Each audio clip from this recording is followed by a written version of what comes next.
Okay, let's jump right in. The first big question from our sources is this. Q.1, define culture and briefly throw light on its nature.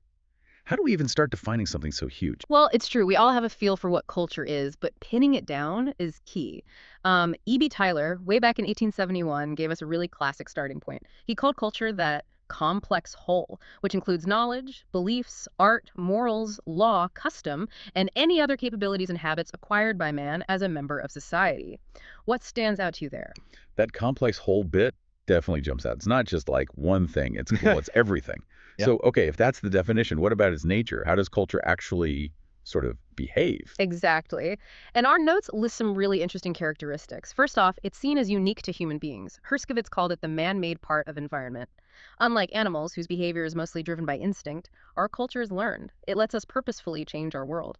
Animals adapt, sure, but they don't build cities based on shared blueprints, you know? That's a really powerful distinction. We're actively shaping things. Precisely. Second, culture is incredibly diverse. Franz Boas really highlighted this. While all societies have culture, each one is unique, tailored to its specific situation, its history, its environment. This leads straight into ideas like cultural relativism, which we'll definitely get into later. Makes sense. Cultures across the globe look so different, even if we all need food and shelter, right? Absolutely. Third, it's shared. Culture isn't just your personal habits, it's something held in common by a group, reflecting its history. Okay. Fourth, and this is crucial, it's learned. Kroeber and Kluckhohn nailed this in 1952. It's the totality of learned human behavior transmitted by social inheritance. Think about how you learned table manners or holiday traditions. Yeah, definitely wasn't born knowing how to use a fork properly. My parents worked on that one. Right. Fifth, culture functions as a system. Tylor saw this too. All those elements, beliefs, customs, they're interconnected, they influence each other. And finally, it's symbolic. McIver pointed this out. Culture relies on symbols, things that stand for something else because we've agreed they do. Language is the perfect example. Can you even imagine a world without symbols? No, it's mind-boggling. Okay, here's something really fascinating from our notes. Ideal culture versus real culture. Can you unpack that and maybe tell us about that Trobriand example? Oh, absolutely. This is a great one. So, ideal culture is what a society claims its standards are. It's the official rules, the ethics and myths and laws, how people should act. Real culture, on the other hand, is what people actually do day to day. And Malinowski's study of the Trobriand islanders is the classic illustration. He asked the elders about their incest taboo, the rule against marrying close relatives. They gave him the strict, formal, ideal version, no way, never happens. But then he talked to the younger people more informally, and eventually they admitted, yeah, sometimes people do break that rule. It was seen as kind of risky, romantic, exciting even. So what Malinowski presented was his culture construct, his scholarly take combining both the ideal rule and the real world behavior. It really makes you pause and think, doesn't it? How often does our ideal match our reality? Wow, yeah. That hits close to home. It makes you look at your own society differently. Okay, to understand these systems better, let's quickly touch on culture, trait, and complex. How do those fit in? Think of them like building blocks. A cultural trait is the smallest single unit, could be a specific type of tool, a particular greeting, like a handshake, or even an ingredient in a recipe. Okay, tiny pieces. Right. Then a bunch of these related traits cluster together to form a culture complex. It's a group of traits organized around one central activity or idea. Think of all the different elements involved in, say, a wedding ceremony or maybe playing football, the rules, the gear, the cheers. Got it. Traits build into complexes, and then there's culture pattern. Exactly. A culture pattern is when multiple complexes become integrated into a larger functional whole. It's a broader arrangement. Our notes mention India's pattern involving spiritualism, the joint family system, and the caste system. Each of those is a complex made up of many, many traits, all fitting together to create a larger pattern of life. So it's kind of the overall style or design of the culture, how all the pieces interconnect. That's a great way to put it. Ruth Benedict, in her book Patterns of Culture, really focused on this. She argued that it's the specific arrangement, the unique configuration of elements, that gives each culture its particular personality or grand design. Understanding these patterns is key because they really shape people's behavior and how a culture evolves. Okay, that clarifies the structure. Now, how do we actually learn all this stuff? Our notes mention enculturation and subculture. Right. Enculturation is basically the process of learning your own culture. It's very similar to socialization and happens through carriers, parents, teachers, peers, elders teaching the receivers, usually kids or newcomers.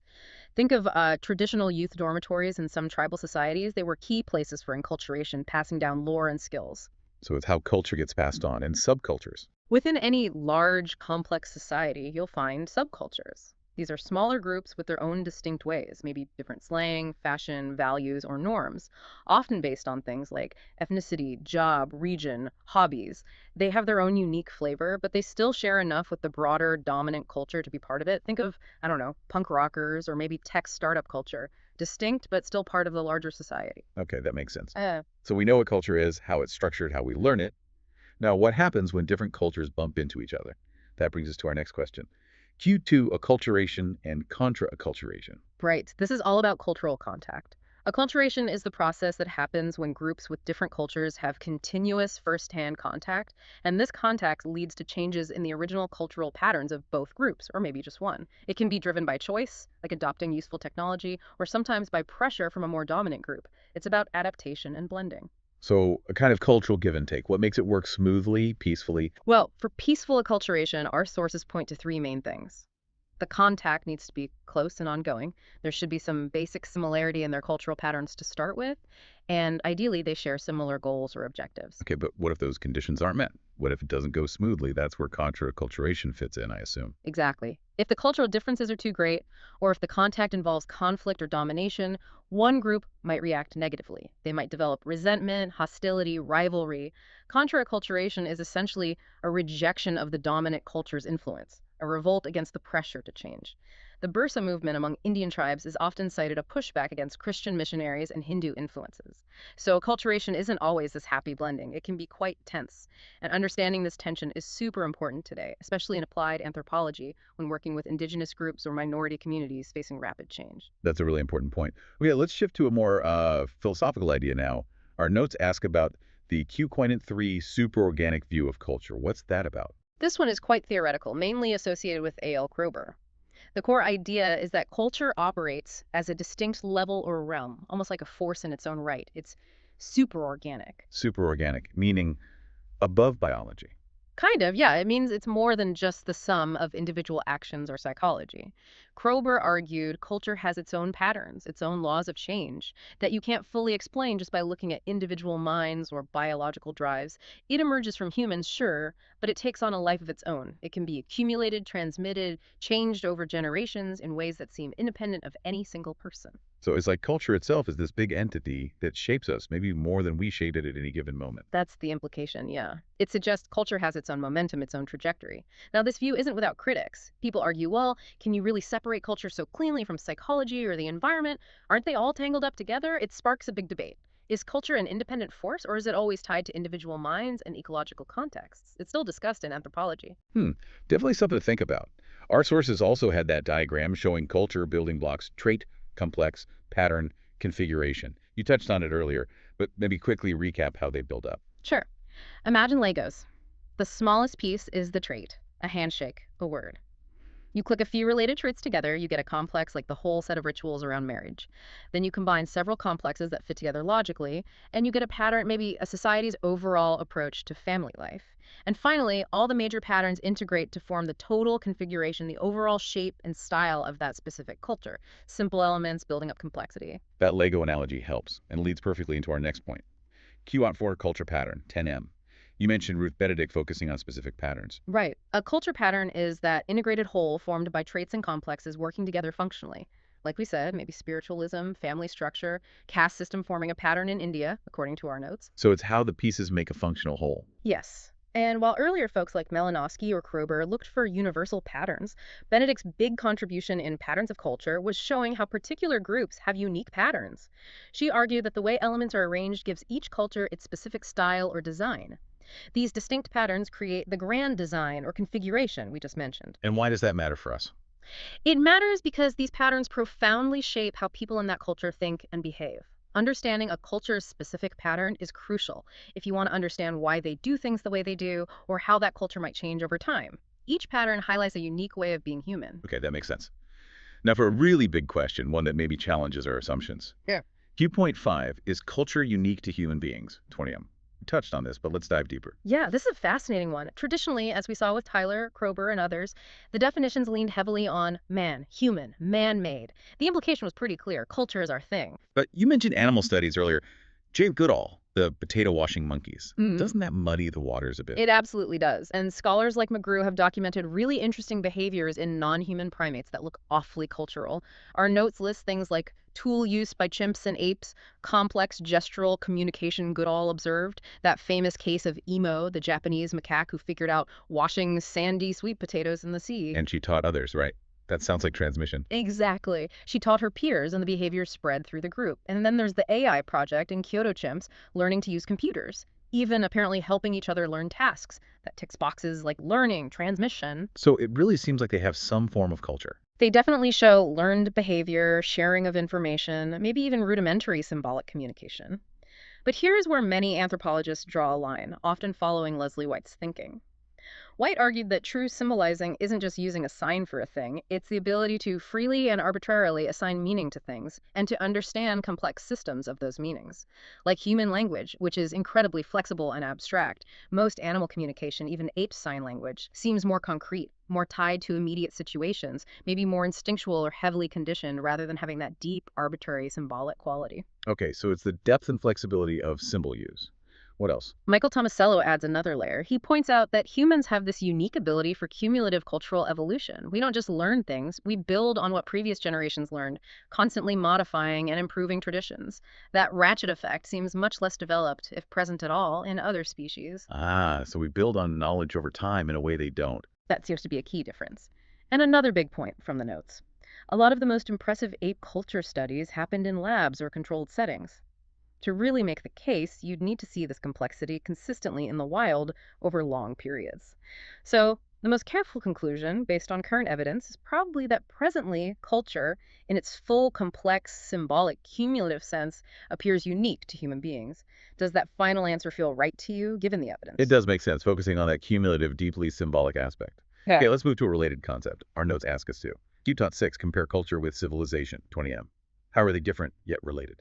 Right. If culture is, as McIver put it later, what we are, then J.L. Gillin suggests civilization is a more complex and evolved form of culture. They're definitely intertwined. How so? Are they like two sides of a coin? You could say they're interdependent, interactive. Culture provides the meaning, the values, the why behind civilization. Civilization provides the tools, the structures, the how that allows culture to flourish and expand. Some early evolutionists even saw civilization as the highest stage of cultural development. And think about it. Things we associate with civilization tools, technologies, laws, cities, eventually become powerful symbols of a culture. Our notes had a nice analogy. Civilization is maybe the engine or the body of society, while culture is the steering wheel or the mind. If you change one, the other is likely to shift too. Okay, they work together, but they aren't the same thing. And McIver pointed out some key differences, right? What were those? Yes, McIver laid out 5 really useful distinctions. First, measurement. We can usually measure progress in civilization quite objectively. This car is faster than that horse cart, this building is taller. But culture. Can we definitively say modern art is better than cave paintings? Or today's philosophy is more advanced than Plato's? Culture lacks that easy, objective yardstick. That's a great point. Art and ideas are subjective. Okay, what else? Second, advancement. Civilization seems to be constantly advancing, at least technologically. We expect progress. But culture doesn't necessarily advance in the same linear way. Old ideas, old art forms can remain incredibly powerful and relevant. We don't automatically assume newer is better in culture. True. Ancient wisdom is still wisdom. Third, Borrowing. Elements of civilization, say, a new farming technique or a type of computer can often be borrowed fairly easily across societies, maybe with minor tweaks, but largely intact. But cultural elements, religious beliefs, artistic styles, family values are much harder to borrow wholesale. When they are borrowed, they usually get significantly changed or adapted to fit the new cultural context. You can't just plug and play religion. right, it has to mesh with what's already there. What's the fourth difference? Fourth, transmission. Transmitting civilization often seems easier, more mechanical. You can share a blueprint, write down a law, pass on a tool. It's relatively straightforward. Transmitting culture, though, values, beliefs, artistic skills, often requires more effort, more personal interaction, enculturation. It depends on people actively teaching and learning. Okay, that's clear. And the last one. Fifth, nature. Civilization tends to be external, utilitarian, mechanical. Think infrastructure, technology, political systems. Culture is more internal, organic. It's about our beliefs, our values, our attitudes, our ways of thinking and feeling. That really clarifies it. Which leads perfectly to McIver's neat summary. Civilization is what we have, and culture is what we are. That sums it up beautifully, doesn't it? It really does. A very elegant way to capture that distinction between the external tools and structures we build and the internal meanings and values that define us. Absolutely. Okay, next up is a really crucial concept for anyone trying to understand other societies, or even disagreements within their own. Q.7, explain cultural relativism and highlight why it is so dear to anthropologists. 20M. Okay, cultural relativism. This is a core anthropological principle. It's the idea that we should try to understand a culture's beliefs and practices from within that culture's own context. We shouldn't judge it using our own cultural standards as the yardstick. Sort of like walking a mile in their cultural shoes. Where did this idea really gain traction? It became central with Franz Boas and his students, part of his historical particularism approach back in the late 19th, early 20th century. Boas strongly argued against ranking cultures on some evolutionary scale. He said each culture has its own unique history and logic. The actual term cultural relativism is often credited to Alain Locke, who used it around 1924. Okay, so it's about understanding from the inside. How does that compare to the opposite approach? The opposite is ethnocentrism. That's when you view your own culture as the center of everything, the normal or superior way, and you judge all other cultures based on your own values and customs. It's pretty natural, honestly, we're all raised within our own system, but it can obviously cause major misunderstandings. Right, so why is cultural relativism so important, so dear, as the question puts it, to anthropologists? Our notes list several reasons. It really is fundamental to the discipline. First, it promotes tolerance. By pushing for an objective, impartial view, it encourages respect for different ways of life, rather than immediate condemnation.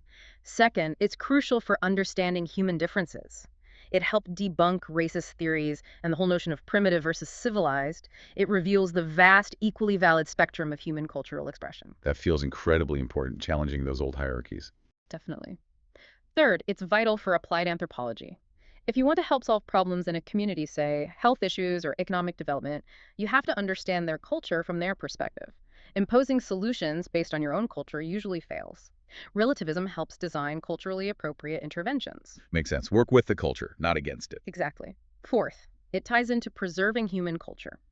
Relativists tend to see every culture, no matter how small, as holding unique knowledge and insights. This fuels efforts to conserve endangered languages, traditions, and ways of life, seeing them as part of humanity's collective heritage. Like protecting biodiversity, but for culture. It's a good analogy. And fifth, it can even help reform societies from within.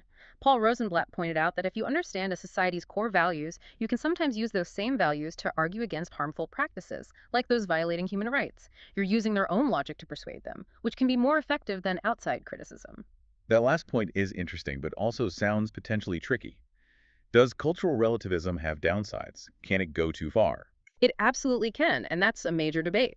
Critics like Elizabeth Zeschenter argue that an extreme form of relativism, sometimes called moral relativism, can end up justifying practices that are genuinely harmful, like extreme forms of violence or oppression, just by saying, well, that's their culture. So there's a constant tension between understanding a culture on its own terms and upholding universal human rights. But despite this critique, the core principle of trying to understand before judging remains absolutely central to anthropology.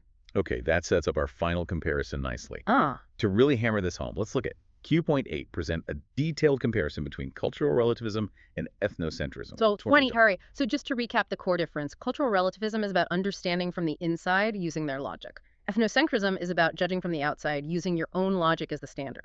Our notes give that great example of the Casa tribe again. How does that illustrate the difference? Perfect example. The Casa with the Durkheim traditionally practiced polyandry, one wife, multiple husbands, often brothers. An ethnocentric perspective, coming from a society where monogamy is the norm, might immediately judge this as strange, backward, maybe immoral. A cultural relativist, however, would ask why.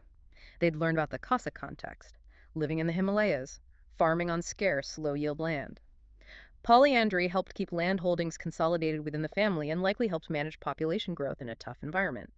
Understanding that context doesn't mean you have to like polyandry, but it shifts the view from simple judgment to understanding its function within that specific system. It really highlights how quick we can be to judge without knowing the full story, right? Absolutely. Makes the difference crystal clear. Right. So let's summarize the main contrasting approaches based on our notes. Okay.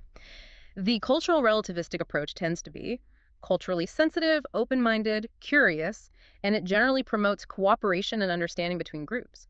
It sees difference as interesting. The ethnocentric approach, conversely, is often culturally insensitive, close-minded, judgmental, and it frequently obstructs understanding, cooperation, and the natural flow of ideas between cultures.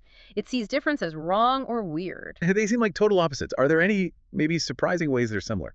Well, one interesting point raised in the notes is that both in their extreme forms, can be problematic. Extreme ethnocentrism is obviously dangerous. It can fuel prejudice, discrimination, nationalism, conflict, even racism. But extreme cultural relativism, as we just discussed, can also be problematic if it leads to a refusal to critique any cultural practice, even those that cause significant harm or violate basic human rights. It can become a kind of anything goes paralysis. So both extremes have pitfalls. Ethnocentrism leads to intolerance, but extreme relativism might lead to tolerance of the intolerable. That's a good way to put it. So, for anthropologists, and maybe for all of us navigating a diverse world, the challenge is often finding a middle ground. It's probably impossible to be completely free of our own cultural biases or to ignore universal ethical concerns about harm. So the goal becomes striving for understanding, for seeing the internal logic without necessarily having to approve or disapprove. It's about informed understanding first. Wow, okay, that was a really comprehensive journey through some huge ideas. Let's try and quickly recap the main points for everyone, help lock them in. Sounds good. We started by defining culture Tylor's complex whole of learned, shared beliefs, customs, etc. We stressed it's unique to humans currently, diverse, learned, systematic, and heavily symbolic. We looked at ideal culture, the rules, versus real culture, what happens, using the Kroeberian example, and how small traits build into complexes, then patterns shaping the overall cultural configuration. Right. Then we looked at cultural interaction. Acculturation, the blending and change from contact, and its opposite, Contra-Acculturation, the rejection or resistance to that contact, like the Bursa movement showed. We touched on the superorganic view, the idea of culture as a force somewhat independent of individuals, and then dove into culture patterns, how specific arrangements of traits and complexes give each culture its unique style, following Ruth Benedict's work. Yeah, and the big one. Is culture unique to humans? We saw that while animals show learning and transmission, the depth of symbolic meaning and cumulative evolution still seems uniquely human for now. We compared culture, what we are, internal organic, with civilization, what we have, external mechanical, seeing how they're linked but different, especially in terms of measurement, advancement, borrowing, transmission, and nature, using McIver's points. And finally, we contrasted cultural relativism, understanding from the inside, with ethnocentrism, touching from the outside. We saw why relativism is vital for tolerance, applied work, and preserving diversity, while also noting the ethical challenges of its extreme forms. Phew, that was quite a tour. It really was. And you can see how all these ideas, culture patterns, relativism, acculturation, they all connect to paint a picture of how human societies function and interact. Absolutely. And thinking about these concepts, it really does change how you might interpret world events or interactions in your own community, or even just understand your own background and assumptions a bit better. So what's the takeaway for you listening right now? We hope this deep dive gave you some new ways to think critically about the world.